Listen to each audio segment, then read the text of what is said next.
ఆలయం కాకతీయుల చరిత్రకు చిహ్నం. కాకతీయుల నిర్మాణాల్లో స్పెషల్. అపురూపమైన శిల్ప సంపదకు నిలయమైన ఈ ఆలయం గురించి ఇప్పటికీ తెలియని రహస్యాలు ఎన్నో ఉన్నాయి. గర్భాలయం చుట్టూ 22 ఉపాలయాలు, అక్కడ గుప్త నిధులు ఉన్నాయని అంటుంటారు. నాగబంధమే ఆ ఆలయాలను రక్షిస్తుందని స్థానికుల విశ్వాసం. రామప్ప 1000 స్తంభాల గుడి అంతటి చరిత్ర కలిగిన ఈ ఆలయ వివరాలను టీవీ9 సాహసోపేతంగా చిత్రీకరించి ఈ స్టోరీ మీకు అందిస్తోంది.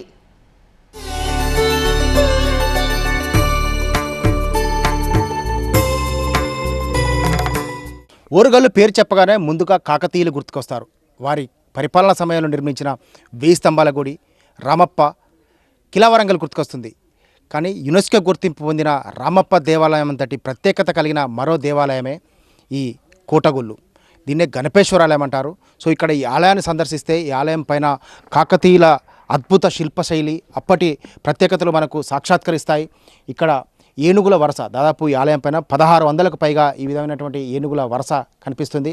అదేవిధంగా అపురూప శిల్ప సంపద, అంటే ఇక్కడ మనకు ఈ ఆలయ పరిసర ప్రాంతాల్లో మన రామప్ప దేవాలయంలో సందర్శిస్తే ఈ విధంగా మదనికలు కనిపిస్తాయో ఇక్కడ కూడా అదేవిధంగా 12 మదనికలు, 6 గజర్కేసరిప శిల్పాలు కూడా కనిపిస్తాయి. ఇక్కడికి అంటే కాలక్రమేణా కాకతీయుల తదనంతరం ఈ ఆలయం పైన ఢిల్లీ సుల్తాన్ల దండయాత్రలో ఆలయం కొంత ధ్వంసమైతే ఆ తర్వాత కాలక్రమేణా గుప్తనేల వేటగాల వల్ల కూడా ధ్వంసమైంది. కానీ తాజాగా కేంద్ర రాష్ట్ర ప్రభుత్వాలు ఈ ఆలయం అభివృద్ధిపైన దృష్టి కేంద్రీకరించిన నేపథ్యంలో మళ్ళీ ఈ ఆలయంకు పూర్వవైభవం వస్తుందనే ఒక ఆశాభావం వ్యక్తమవుతుంది. ఈ ఆలయం విశిష్టత ఏంటో తెలుసుకుందాం. 800 ఏళ్ల చరిత్ర కలిగిన ఆ చారిత్రక దేవాలయం పేరు కోటగుళ్ళు. ఉమ్మడి వరంగల్ జిల్లాలోని రామప్ప దేవాలయానికి 12 కిలోమీటర్ల దూరంలో ఉంది ఈ ఆలయం. పేరుకు తగ్గట్టే ఒక ఆలయాల సమూహం. ఒకే చోట 3 ప్రధాన ఆలయాలు, ఆ ఆలయాల చుట్టూ 22 ఉపాలయాలు ఉండడం విశేషం. రామప్ప 1000 స్తంభాల గుడి అంతటి చరిత్ర కలిగిన ఈ కోటగుళ్ళు ఇంతకాలం ఎలాంటి ఆదరణ లేక మరుగున పడిపోయాయి. కాకతీయుల సామంతరాజులు పూజించే దేవతల విగ్రహాలు ఈ ఉపాలయాల్లో ఉండేవి. కాకతీయ సామ్రాజ్యాన్ని పాలించిన గణపతి దేవుడు 1234వ సంవత్సరంలో ఈ కోటగుళ్లను నిర్మించాడని చరిత్ర చెబుతోంది. కోటలో ఈ గుళ్ళు ఉండడం వల్ల కోటగుళ్ళు అనే పేరొచ్చింది. ఈ ఆలయాన్ని గణపేశ్వర ఆలయంగా కూడా పిలుస్తారు. శాండ్ బాక్స్ టెక్నాలజీతో నిర్మించిన కోటగుళ్ల ఆలయం విశేషాలు సందర్శకులను ఆశ్చర్యచకితులను చేస్తాయి. రామప్ప దేవాలయానికి వన్నె తెచ్చిన గజకేసరి శిల్పాలు, ఏనుగుపై సవారీ చేస్తున్న సగం మనిషి సగం సింహం ఆకారమున్న శిల్పాలు ఆకట్టుకుంటాయి. నాగబంధమే కోటగుళ్లకు భద్రతా పరివారం. రామప్ప అంతటి ప్రత్యేకత, 1000 స్తంభాల గుడి అంతటి విశిష్టత కలిగిన కోటగుళ్లకు ఇప్పుడు ఎట్టకేలకు మార్గదర్శ రాబోతుంది. కేంద్ర రాష్ట్ర ప్రభుత్వాల సంయుక్త సహకారంతో ఈ గుడికి పూర్వవైభవం సంతరించుకోబోతుంది. శాండ్ బాక్స్ టెక్నాలజీతో నిర్మాణం చేపట్టిన కోటగుళ్ల ప్రత్యేకత ఏంటి? ఒకే చోట 22 ఉపగుళ్లతో రూపుదిద్దుకున్న ఈ అపురూప ఆలయం యొక్క విశిష్టత ఏంటో ఇప్పుడు చూద్దాం. కోటగుళ్లకు ప్రత్యేకత ఉంది. 3 ప్రధాన దేవాలయాలతో పాటు 22 ఉపగుళ్లతో ఒకే చోట ఇంత భారీ ఆలయాల సముదాయం అంతా శాండ్ బాక్స్ టెక్నాలజీతో నిర్మాణం చేపట్టారు. ఈ ఆలయాలకు చాలా పెద్ద చరిత్ర, ప్రత్యేకత ఉంది. రామప్ప ఆలయం నిర్మాణం తర్వాత ఈ ఆలయాన్ని నిర్మాణం చేపట్టారు. ఒక ప్రత్యేక టెక్నాలజీ కనిపిస్తుంది ఇక్కడ ఈ ఆలయాన్ని సందర్శించినట్లయితే. చుట్టూ ఇప్పుడు గణపేశ్వర ఆలయం ప్రధాన గర్భగుడి వెలుపల 2 ఆలయాలతో పాటు ఇక్కడ 22 ఉపగుళ్ళు కనిపిస్తాయి. 2 ఆలయాలు అంటే ఆలయానికి కుడివైపు కాటేశ్వరాలయం, ఎడమవైపు కామేశ్వరాలయం కనిపిస్తాయి. దాన్ని నాట్య మండపం అని కూడా అంటారు. సో అయితే ఈ ఆలయాలు అసలు ఈ ఉపగుళ్ళ ప్రత్యేకత ఏంటి? ఉపగుళ్ళను ఎందుకు ఇలా నిర్మాణం చేపట్టారు? ఒకే చోట 22 ఉపగుళ్ళను ప్రత్యేకత, ఈ ఉపగుళ్ళ యొక్క ప్రత్యేక శైలి ఏంటి తెలుసుకుందాం. ఇక్కడ చెప్పండి, అసలు ఈ ఉపగుళ్ళ యొక్క ప్రత్యేకత ఏంటి? కాకతీయుల పరిపాలన సమయంలో నిర్మించినటువంటి ఒకే చోట 22 ఉపగుళ్ళు నిర్మించడంలో ప్రత్యేకత ఏంటి?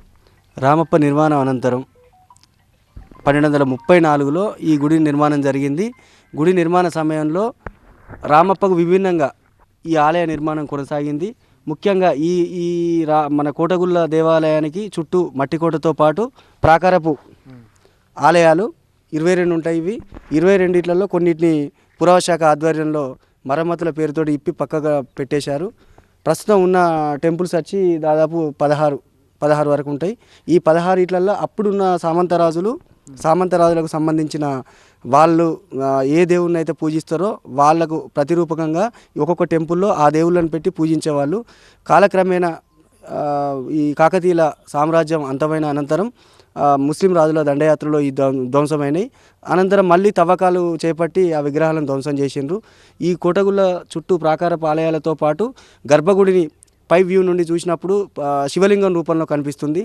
రామప్పకు కన్నా అద్భుతంగా ఈ ఆలయాన్ని నిర్మించడం జరిగింది. ముఖ్యంగా శివలింగం బ్రహ్మసూత్ర శివలింగం కోటగులలో ఉన్నది. 1000 స్తంభాల గుడి రామప్ప దేవాలయానికన్నా ఇక్కడ శివలింగం చిన్నగా ఉన్నప్పటికీ ఎంతో మహిమాన్వితమైనది. బ్రహ్మసూత్రంతో ఈ శివలింగం ఇక్కడ ఉంటుంది. కాకతీయులకు ఉన్న సామంతరాజులు పూజించే దేవుళ్ళకు ప్రతిరూపంగా ఈ టెంపుల్స్ నిర్మాణం జరిగింది. వాళ్ళను గౌరవిస్తూ పెట్టిన వాళ్ళు ఆరాధించే దేవుళ్ళను పెట్టినప్పటికీ అవి దాదాపుగా ఒక 200 సంవత్సరాల క్రితమే ధ్వంసమైనవి.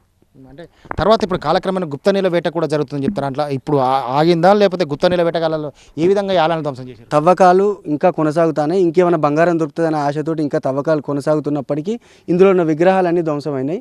దాదాపు ఇప్పుడు ఈ కోటగుళ్ళు పరిరక్షణ కమిటీ ఆధ్వర్యంలో 18 సంవత్సరాల క్రితం ఆలయ పునరుద్ధరణ జరిగినప్పటికీ అప్పటి వరకే ఇవన్నీ కూడా తవ్వకాలు జరిగినాయి. దాదాపుగా అంతా విగ్రహాలను బయటపడేసిండ్రు. అంటే గుప్తనీల వేట అయితే ఇంకా కొనసాగుతుంది. ఇప్పటి వరకు పరిరక్షణ కమిటీ ఆధ్వర్యంలో సీసీ కెమెరాలు ఏర్పాటు చేసినాం.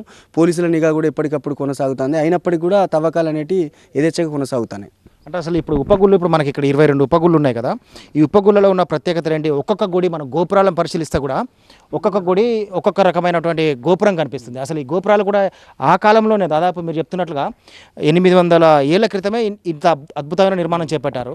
సో అసలు గర్భగుళ్ళు అక్కడ ఏం కనిపించట్లేదు. అదంతా గుప్తనీల వేటగాల వల్ల దాదాపు ప్రతి గుడిలో ఒక శివలింగం వాళ్ళు ఆ రోజుల ఉన్న సామంతరాజులకు సంబంధించిన ప్రతిరూపంగా చేపట్టిన ఆ ఒక విగ్రహాలు ఉండేది. కాలక్రమేణా తవ్వకాలతో పాటు వాటిని బయట వేయడం, ఇతర ప్రాంతాలకు తరలించడం ఇవన్నీ జరిగినాయి. అంటే విగ్రహాలను కూడా వేరే ప్రాంతాలు తరలించారు. ముఖ్యంగా ఇంకా అసలు గజకేసరి లాంటి రామప్ప కన్నా అతి గొప్ప విగ్రహాలు ఇక్కడ ఉండే అవన్నీ కూడా తరలించుకుపోయినారు. ఇప్పుడు గర్భగుళ్ళ ఇప్పుడు మనకి ఇక్కడ చూస్తే కనిపిస్తుంది కదా. ఈ గర్భగుళ్ళలో ఏంటి అంటే గుప్తనీల కోసం తవ్వకాలు గుప్తనీల కోసం తవ్వడంతో పాటు అక్కడ ఉన్న శివలింగాలు ఉంటే శివలింగాలు ఇక్కడ ఏ గుడిలో ఏ దేవుని పెట్టినో అన్ని కూడా తీసేసారు. కాకతీయుల కాలంలో ఓ వెలుగు వెలిగిన కోటగుళ్ళు కాలక్రమంలో ప్రభావాన్ని కోల్పోయాయి. చాలా ఆలయాలు నిర్వహణ లేకపోవడంతో శిథిలావస్థకు చేరి కాలగర్భంలో కలిసిపోతున్నాయి. రామప్ప 1000 స్తంభాల గుడికి ఏమాత్రం తీసిపోని కోటగుళ్ళు ప్రతి శిల్పంలో జీవకళ ఇప్పటికీ ఉట్టిపడుతోంది. ఆలయంలో గుప్త నిధులు ఉన్నాయని, నాగబంధంతో ఈ ఆలయాన్ని రక్షిస్తోందని స్థానికులు చెబుతున్నారు.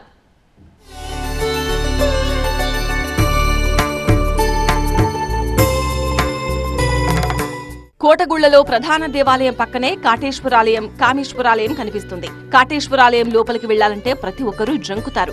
ఎందుకంటే ఈ గుడిలో 10 అడుగుల పొడవైన భారీ శ్వేతనాగు నిత్యం కాపలాగా ఉంటుందని ఇక్కడి ప్రజల విశ్వాసం. నాగబంధమే ఈ గుడిని కాపాడుతుందన్నది ఇక్కడి ప్రజల నమ్మకం. గుడి లోపల రహస్యాన్ని బయట ప్రపంచానికి తెలియపరిచేందుకు TV9 సాహసోపేతంగా గుడి లోపలికి వెళ్లి లోపలి దృశ్యాలను కూడా బాహ్య ప్రపంచానికి తెలియపరిచే ప్రయత్నం చేసింది. ఇక్కడ నిత్యం ఈ ఆలయ పరిసర ప్రాంతాల్లో నాగుపాము సంచరిస్తుంది. ఇక్కడ ఎవరైనా గర్భగుళ్ళు అడుగుపెట్టినట్లయితే ఖచ్చితంగా వారిపైన ఆ పాము ప్రతీకారం తీర్చుకుంటుందని ఇక్కడ ప్రజల భావన. ఇక్కడ మనం ప్రస్తుతం ఈ ఆలయం వెలుపల ఉన్నటువంటి కాటమేశ్వర ఆలయం వద్ద ఉన్నాం. కాటేశ్వర ఆలయం వద్ద. సో ఇక్కడ ఈ ఆలయం యొక్క ప్రత్యేకత ఏంటి, అసలు నాగబంధం అంటే ఇక్కడ ఈ ఆలయాన్ని ఏ విధంగా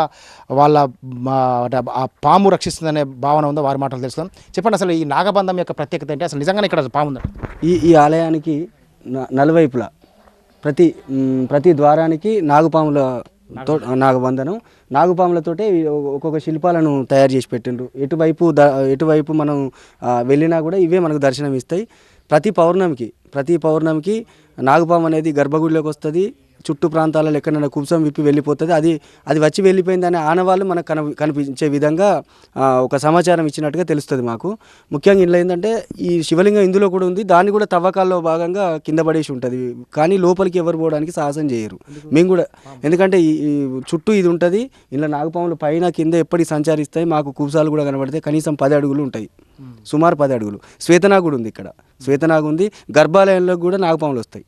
ఇక్కడ కాటమేశ్వర ఆలయం ఉంటుంది. ఈ ఆలయం లోపలికి ఎవరైనా వెళ్ళాలంటేనే భయాందోళన చెందుతారు. కారణం ఇక్కడ నిత్యం లోపల శ్వేతనాగు ఉంటుందనేది ఇక్కడ ప్రజల నమ్మకం. మనం లోపలికి వెళ్ళి నేను చూపిస్తాను.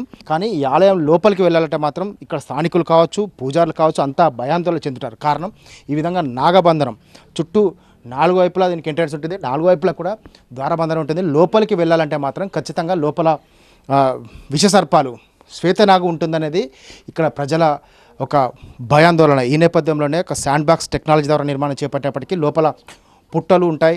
ఈ విధంగా పూర్తిగా అంటే లోపలికి వెళ్ళడానికి ఇక్కడ శ్వేతనాగు ఉందని చెప్పి ఒక భయాందోళన నేపథ్యంలో లోపలికి ఎవరు వెళ్ళే సాహసం చేయడం లేదు. ఎంతో అద్భుతమైన శిల్ప సంపద కూడా ఉంది. ఇక్కడ లోపలికి వెళ్ళడానికి ప్రతి ఒక్కరు కూడా భయాందోళన చెందుతారు. అదే గుప్తనిధుల వేటగాళ్లకు వరమైంది. ఈ ఆలయాన్ని ఈ విధంగా ధ్వంసం చేసి పూర్తిగా లోపల గర్భగుడిలో విగ్రహాలను సైతం పెకిలించి గుప్తనిధుల కోసం అన్వేషణ చేశారు. కాకతీయుల తదనంతరం ఢిల్లీ సుల్తానుల దండయాత్రలో ఈ గొప్ప భారీ నిర్మాణం రూపం కోల్పోయింది. ఆ తర్వాత స్థానికులు గణపేశ్వర ఆలయం పరిరక్షణ కమిటీ ఏర్పాటు చేసుకుని ఆ అద్భుత నిర్మాణాన్ని సజీవంగా నిలిపే ప్రయత్నం చేస్తున్నారు. ఢిల్లీ సుల్తానుల దాడుల్లో ఇవి సగం ధ్వంసం కాగా ఇప్పుడు గుప్త నిధుల కోసం ఈ ఉపాలయాలను సైతం పెకిలించి వాటిని రూపం కోల్పోయేలా చేస్తున్నారు గుప్త నిధుల వేటగాళ్లు.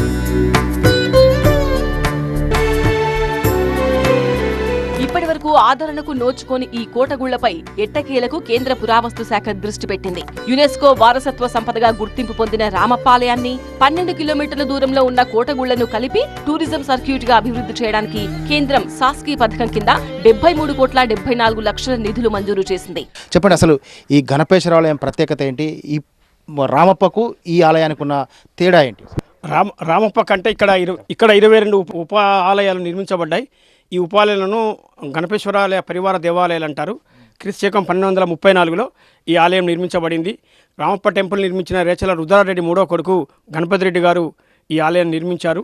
TTT పాలసీ మీద టౌన్ టెంపుల్ ట్యాంక్ అంటే టౌన్ అంటే గణపురం నగరం, టెంపుల్ అంటే గణపేశ్వరాలయం, ట్యాంక్ అంటే గణప సముద్రం, ఈ మూడు ఆయన ఆధ్వర్యంలో నిర్మించబడ్డాయి.